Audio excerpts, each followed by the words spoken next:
तस्मादस्वाजायन्त केचो वयादतः गावो हाजिरे तस्मात् जाता अजावया तं जगम्बरे के प्रोच्चन् जातमग्रतः तेन देव अयजन्त साध्यारिगजये चतुर्गम्य ततो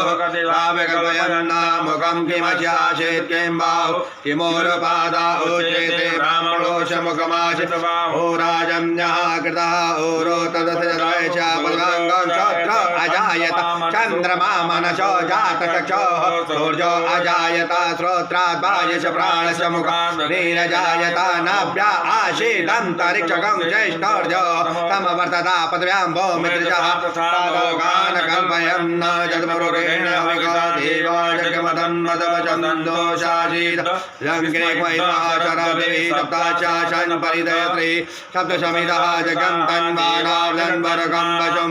जगेन जगमय